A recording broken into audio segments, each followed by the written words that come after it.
and press. Yeah, I'm gonna Okay. press record now. I'll crop it so that a lot of this, but Yeah, very good. all right, man. So here we are. Welcome everybody to the first episode of Generation Rx'd. My name is Marcel Blake. I'll let my co-host introduce himself once I'm done running my mouth. But biggest thing here, guys, we want to just say a big welcome to everybody that's found us, whether it's new. If you're coming on after a little bit, I want to tell you a little bit about why, my friend and I here have linked up, and I'm kind of give our mission statement of what we really want out of this for you guys. Like Generation RX, this is our youth podcast. We feel we have come together and we've talked about where we feel is a big gap in the fitness and health industry, that from the time that you're kind of around, 10 to 18 or 12 to 18, like there's not really much out there for you. And there's everything underneath the sun as far as programs and trainers and everything else. Like once you hit like 30, when all the damage is done as far as mindset, health, fitness routines, understanding what you should and should not maybe be doing or how to look at something. So the big thing here is for us to fill that gap, big as well as just like we want to combat that the youth to adult obesity. We want to inform and educate you guys who are the rising generation in our nation into what's available to better yourself now and for the future when you are in your 30s, your 40s, and your 50s, so that you have this basis of knowledge to really just keep your life going, or at least know what you could fall back on to make yourself better. On top of that, educating the youth, of course, is number one. But hey, if you've got parents, or if you are a parent, guess what? We're here to educate you. We're here to educate other educators, whether you're in the school system or not, as well as other health professionals. We we know that we know more than most, but we do know less than some out there. Okay, there's always going to be someone that knows a little bit more than us, but we're here to learn just as much as you guys are.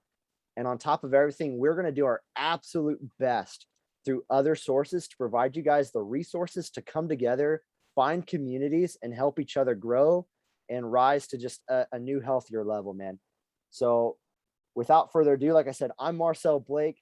I've been in and out of the fitness industry for about 13 years.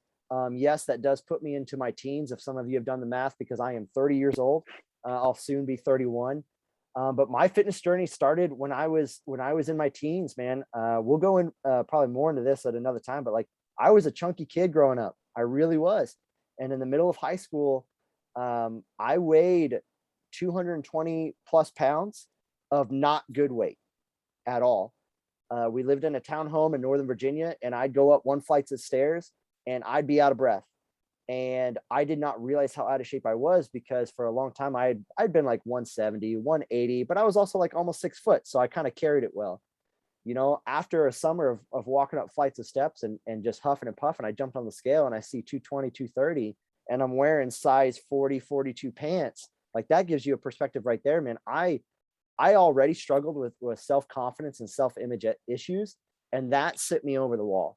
Like that is the one thing where I woke up and I was like, I don't want this at all. And luckily my school offered a strength class, and we had a fantastic coach. And that dude, to this day, I credit him for the path that I stayed on and the path that I am now on officially as a trainer. I run a gym in Jefferson City, Missouri called Phoenix Fitness and Athletics. We're both a physical location and an online source for remote training clientele that are not local. And guys, I've been doing it officially for about 3 years now. The big thing there too is I had to get out of the military. I served in the Marine Corps for 7 years, so that took up a lot of my time. But now I'm here to kind of like learn a lot, pull everything together that I've been learning for the past 13 years, and just to really deliver the best product that I can, and just help people regardless of age, regardless of circumstance or ability. I'm here to do the best I can to help you guys find freedom, like true freedom. And yeah, that's all I kind of want to get into. I'll kick it off to my co-host here. Introduce yourself. Yeah, no, that was good, man. Yeah, so my name is Brannely, Brannely Miller. Let's see. Well, I kind of had the same background as Marcel did. Growing up, I was a little bit more of a heavier kid. I don't remember exact weights from exact times because I never really weighed myself too much, but I do know in high school I did get up in the 200s. around like my freshman and sophomore year. More of the stuff I struggled with, that was more like in middle school. Before then, I think I was like 180 in middle school. So a lot heavier than anyone else around me. It was like 120 and 140. I was never a super active kid growing up. I was more like, I just wanted to be a gamer. Like I just wanted to sit, play video games all day. I wanted to have a YouTube channel and stuff like that. That's what I wanted to do when I grew up. No interest at all in being active. And then eventually my family moved at one point. I fell in with a really good group of friends, and they kind of like brought me into this world of like, going outside and actually doing stuff. And quickly I realized like how out of shape I was, and it was just a rude awakening for me there. And so they were just great influences on me too. They actually got me into playing sports. They pretty much had to twist my arm to get me into playing football. It was something I never thought I would like, but because I had that great group of friends around me, I actually went into it. And then I got super obsessed with football. I wanted to get better at it. So I started, trying to lose weight, started trying to get stronger. And eventually that just kind of grew into a love for fitness itself and training. And I started doing things like track and swim team and whatnot. And, you know, which ultimately led me to playing football in college as well too, which is crazy. I never thought I would have done that when I was in middle school, being a chunky kid playing, Call of Duty till 5 a.m. in the morning. But then, kind of like Marcel did, I had a bunch of great coaches growing up too. In high school, I had an awesome coach who just kind of taught us the basics of weight training and like how to properly be in a weight room and weight room courtesy and stuff like that. And I got to college, and our strength and conditioning coach was awesome and like helped me kind of instill that passion even deeper for training with me, but got me interested in nutrition as well too. So when I got into college, I dove all into nutrition and health, and I actually switched my major to public health and specialized in nutritional sciences and specifically sports nutrition as well too. And now I graduated last May. I'm working full time now, just a basic 9 to 5 job. And on the side, I write for my own nutrition blog and website. It's more of like a men's health website, but mostly focused around nutrition. It's called eatlikeaman.net, not .com. I wish it was .com, but I couldn't afford it. So we're doing .net. But yeah, I got a Facebook group there as well too. There's 52 people in there as of today, I think. And it's been up for about almost 2 months now. But I post, yeah, there we go, growing a little bit. But I post twice a week on it, and it's been going pretty good. But no, yeah, Marcel asked me to do this with him, and I thought it would be awesome because, just based on my background and based on his background, essentially, a kid that had no experience, no role models around me to teach me anything properly. My parents didn't know a whole lot about nutrition. My dad knew a little bit about lifting from when he was in the military, but, my coaches didn't know anything. And so I had some really good coaches. Everything I kind of learned was on my own, and there wasn't a whole lot of good influences out there. So it's just kind of like my way. I know Marcel's way as well too, of us just kind of giving back to where we came from, and trying to leave the next generation off better than where we came from, essentially. So Right, dude, yeah. you hit it right on the nail, head right on the whatever that phrase is. It's been a long day. My brain is literally fried. My last You're group class good. today I was like struggling. Yeah. But you guys, so yeah, I met Brannely first when he worked for S2 here, or Supplement Superstore for those that aren't local. Here in Missouri, it's pretty big. And right away I was like, dude, this guy, he's just a good dude. And then of course he had to move away and break my heart, and that was sad. But again, like he mentioned it, but I really reached out to him because his articles that he writes for his Facebook group and his blog, Eat Like a Man, guys, they're written so well. And I'm a jarhead, and I try to keep things as Neanderthal, simple caveman as possible. And what's great for me is my attention span is next to nothing. And so like his articles, like they're simple enough for, I feel like, the common man or woman to pick up and read and understand, but also for those of us that have the experience and have a little more know-how to also still pick it up and still get something out of it, because it reinforces those foundational beliefs. Or there's foundational understandings, at least. I forgot to mention I am NASM, or I forgot the acronym, but NASM certified personal trainer, as well as fitness nutritional specialist. And the reason I picked the nutrition one to add on to it is because, kind of like Brannely said, is my background growing up, I was very training based, had great mentors as far as coaches went on that, had zero nutritional knowledge, none. My family, my dad was not a sports guy. He was very much an artsy architect, feel good about yourself, like, whatever. My mom, while she came from an active background, she was a little heavier set growing up, and she never let that, never used that or, kind of did anything with that kind of thing. But hers was also like accident related. She got in a really bad skiing or car crash. And so it led to a lot of immobile issues. But she also always exposed us to new foods and roughly a balanced diet as best she could. There was a lot of home cooked meals. So I grew up getting kind of spoiled with that. But, There you go. I bring that up to also let everyone know, like, just like Brannely said, like, all of us listening here, coming to the table, lending an ear, we're all coming from different backgrounds. We're all coming from a different exposure to something else. And not everyone's going to have like the 3-course day. Like some of us, like for some of you guys out there, I feel it, man. I grew up in the DC area of Virginia where sure, it's kind of wealthy, but there's a lot of impoverished areas. And I knew kids, I had friends that, their one meal a day was that lunch, that free lunch from school. And they're just trying to survive, man. So trust me, like my heart goes out to you. I've been in those environments, man. So I know what it's like for some of you to feel like your back is up against the wall. And our podcast here won't just be nutritional and fitness based. Like Brannely and I have big plans to talk about mental health, mental awareness, maybe what you want to do in life. I mean, remember, you're only in your teenage years. You guys have so much left to like of life to live, and don't feel like your whole world is just in high school. Like high school is a blip on the map compared to the potential that each of you has to go and do great things. And I'll tell you right now, I hated high school straight out of the gate. I will tell you, like, I Yeah, me disliked too. high school with such a passion. Now, I wasn't depressed. I didn't have anxiety about it. Like, I had a few good friends, but like, nothing about high school excited me. I was bored. I didn't feel challenged. For me, it was just like, dude, get me out of here. Like, I disliked it so much. I chose actively to just not have a girlfriend. I'm like, I am not. Don't get me wrong. I had plenty of crushes. Like, I had one very strong crush, man. And this is a funny segue, a little like side story here. Senior year, like we were in the same grade the whole time. Senior year, we both get talking, and all of a sudden we realize that freshman and sophomore years, we both equally had crushes on each other at the same time. Oh well, classic high school, right? And I'm sitting there like my senior year, like, gosh dang it, you kidding me right now? Oh, or whatever. Well, we're all going to college, so it don't matter anyway. Bye. Yeah.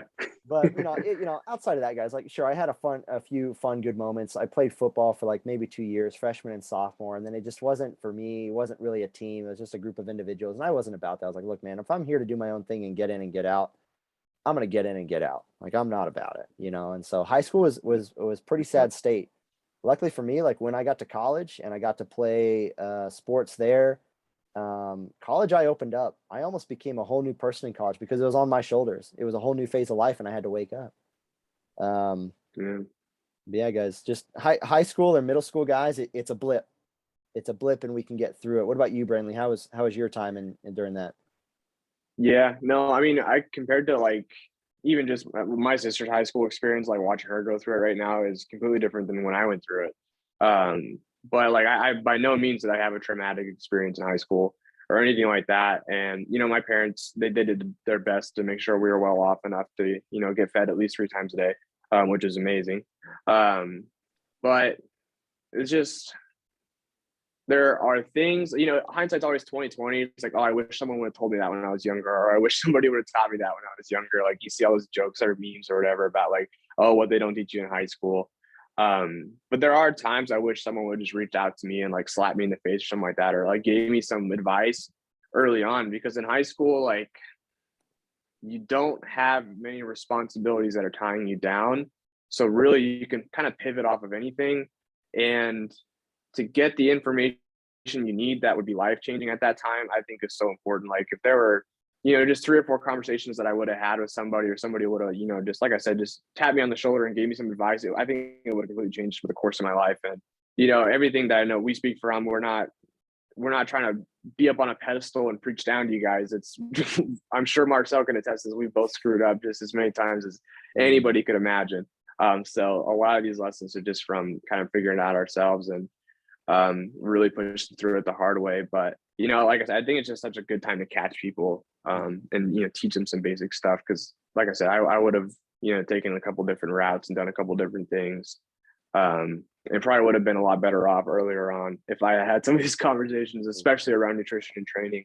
I feel like I wasted a lot of potential as an athlete because I didn't know how to eat. I didn't know how to train properly, at least for when I was in high school. Like I remember, gosh, I remember my junior year is when I got an offer to go play football at school. And I had just finished football season and it was senior year when I got it, after my senior year football season. And I was going into track that spring, and we were trying to get to state in the 4x8 in track. I remember that. But as soon as I got that offer for football in the fall, I was like, that's it. I'm bulking up. I'm going to get big. You know, it's time to put some weight on because I'm going to have to hang in with these guys. And I think I showed the track season in my senior year, like 210, 215 pounds. Yeah. went from 180 to 215. Not good weight at all. And I'd run the 800 with just 2 laps around the track for those who don't do track. Doing that at 215 against kids that are 140 is not an easy feat at all. I remember our first race, I ran a 230, which it wouldn't even get you maybe even 5th place at just a normal meet, not conference or anything like that. And my coach comes up to me and he's like, I don't even know why you showed up to this season. He's like, if you're going to run like that, you might as well just quit. And, you know, I had no idea how to lose weight, didn't know what to do, didn't know how to get faster or anything like that. So literally the only reference I had, I found some video on YouTube of some guy that was doing like intermittent fasting or something like that. And it was like, he was jacked in this big mansion in this fancy car. And he's like, all I do is I drink water first thing in the morning. I don't eat until 1 p.m. And then I quit eating at 9. And, you know, now I'm shredded for life. And that's what I did. And I lost a bunch of weight, but also like my energy throughout the day and, you know, showing to practice, I was just so mentally drained and had no energy at all. So it severely hindered my performance. But as long as I lost the weight, it was fine, you know. But there's just so many things I could have learned there about, you know, how to actually fuel performance and how to actually lose weight while still not hindering, you know, how well I ran on the track as well too.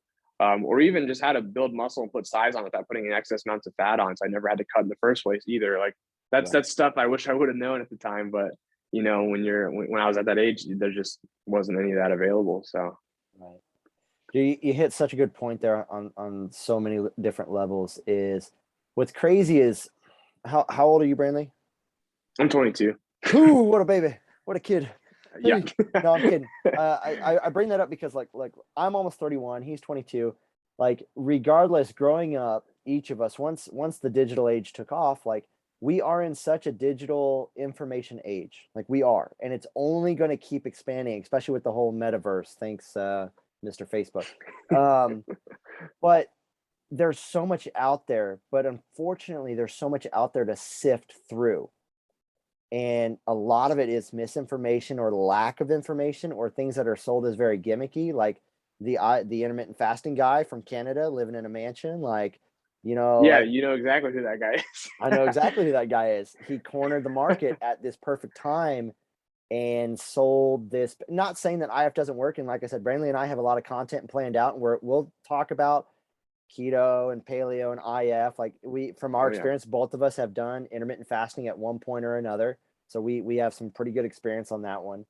But that'll be it for another time. Is, you know, there's a lot out there. And unfortunately, we're actually talking before the podcast started, is there's a lot of stuff out there, but unfortunately there's a small percentage of it that is truly has a bunch of substance to it, but they unfortunately are not the loudest voices. They're not the ones that, you know, when you Google search, they're not going to be on that first page. And unfortunately, at least I'm guilty. I do a Google search. I'm not going to go to page 2 or 3. Like I'm lucky or who's ever making websites, they are lucky if I go to page 2. Because I'll tell you right now, I'm not going to page 3 or page 50. It's just not happening. Yeah, not happening. You know, and so like, look, I readily admit that is with all the stuff out there. Here's the thing. I'm going to bring a serious note to this, and who knows where we'll go from here. We're trying also not to make this intro too long. here's some very hard facts, guys. Things that we cannot fluff up. They are real. 4 out of 10 Americans are obese. 4 out of 10, guys. Google search the total population of America, and then you do the math. Okay, whatever that total is, multiply it by 0.4. 20% of kids ages 2 to 9 are considered obese. If anybody out there has a cousin, a nephew, or siblings, and they're in between 2 to 9, there are 20% of kids out there that are considered obese. And obese means that your BMI, or your body mass index, as it relates to your height to weight ratio, which for a kid should not be crazy because they haven't built a lot of muscle. Being obese means, what is it, over, what's it, 30? I think it's over 35. Yeah, that's right. I was Or going to say 34, but it's pretty much 35 or 35+% of your body. Or no, it's 30%. Sorry. 30+% of your BMI, your body mass index, how much mass, not bones, your body is carrying, is fat. 2 to 9. I've got a 3 and a 5-year-old daughter. Like, that's wild to me. That 20% of kids right now. Okay, guys, this is real facts. It's also projected right now that by 2030, unless we come together and change something, by 2030, it's estimated that 20% of the entire world could possibly be obese as well. Yeah. Like, guys, that's dark. Like, we want to talk about real tragedies, real epidemics. Obesity and being overweight is big. If there's anything that we've learned from the current last 2 year situation, I'm not going to name it. I'm not going to say it because I don't want to get us blocked. And we all know what we're talking about. It's 2022 right now for anyone that joins later on in the years. All right. It's 2022 right now, the start of it. What we learned about any virus, and this is common knowledge, any virus outside of having an obvious immune deficiency or comorbidities, if you are overweight or obese, you are at a greatly higher risk to contract something that is going to be harder for your body to fight. Now, healthy people, sure, we still get sick from time to time. I'm not saying if you're healthy and doing all the right things that you won't get sick. That's not true. But your body, if you are living a healthier lifestyle and keeping things within moderation, not going too crazy, your body has a higher percentage of fighting back and recovering much, much quicker when your body internally becomes under assault from something external, something foreign. And the greatest thing about the human body is it is so adaptable if we give it the chance, if we set it up for success. We're all in that one. Brannely, you got anything?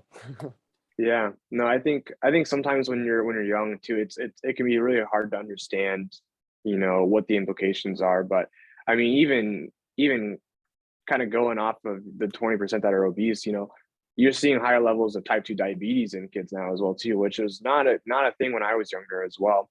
But just from that, if you put health aside and you look at capabilities, you lose so much of your childhood when you have to deal with things like this. When you have to deal with like type 2 diabetes, like you pretty much have to grow up faster than everybody else, because all of a sudden you have to worry about your insulin levels and your blood sugar levels and things like that. And these are responsibilities that we weren't even considering for that population for the longest period of time, and now it's popping up all over the place. But also, like, even getting into high school, if you're so if you're really struggling with your weight, or you're really struggling with your health, you're missing out on so much. And you're all these responsibilities are being placed on you that like I said, we never had to consider when I was younger. So it really is a sense of freedom in that regard as well, when you actually can take control of your own health, and you can actually educate yourself on that as well too. Because what's nice about that is if you take time to educate yourself and take the time to learn it for yourself, then there's no problem that you come across where you can't figure it out. It just makes you more resilient in that sense as well. So yeah, I think that's why this message is so important, is because none of this stuff is getting talked about. And if it is, it's not getting talked about properly. And not saying that we'll be right 100% of the time. I mean, I've definitely known to say some stupid stuff at least 3 or 4 times a day. But we're going to try our best, and I think, like I said, I think it's just so important. I think you miss out on so much when you don't prioritize your health when you're younger. So Right. And guys, we definitely understand it. Like if you currently don't have either the friend structure or what I like to call the tribe, if you don't have your tribe, or if your parental guardian figure is not the greatest of examples, like one, I hope this podcast is a positive push for you as the youth, as the kid, but also for the parent that may be listening in, realizing like, hey, my son or daughter wants to make a change.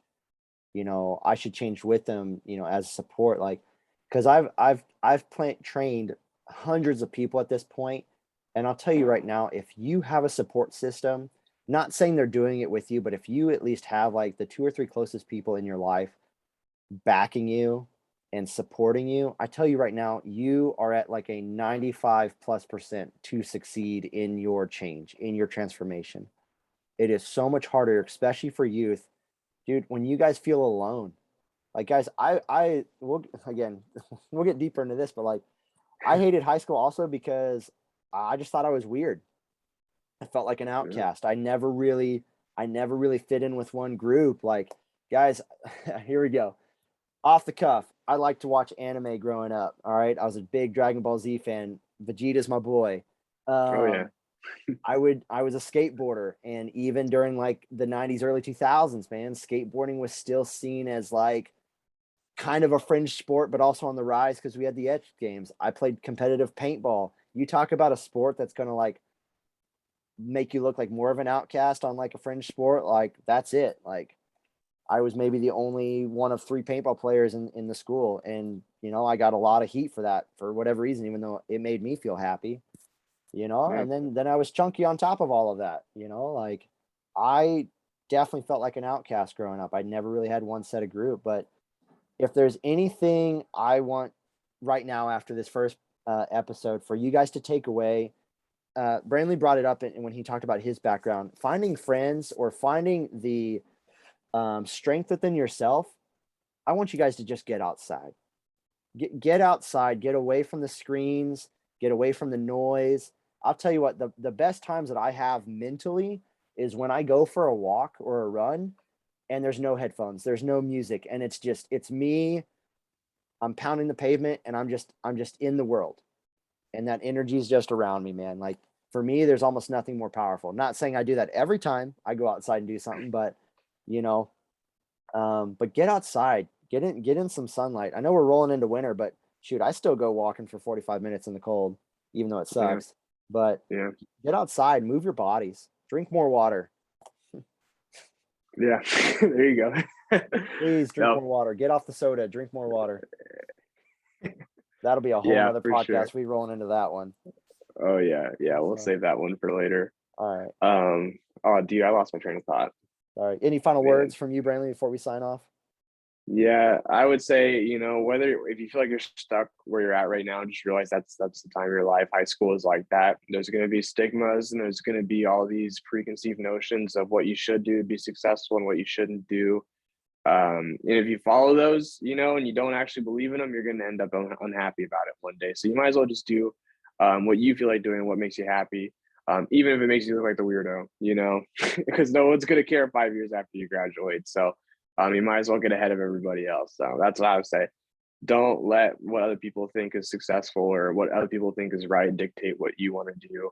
I mean, don't let it get in the way of you actually deciding to go out and make a change for yourself either. That's what I would say. Boom. Drop mic. That's where we're gonna end this, guys. Hey, everyone Sweet. that yeah, everyone that stuck with us up to this point, thank you so much. I hope you guys understand that we're trying to give something super big in quality. We've already said it. Brandley and I are still learning.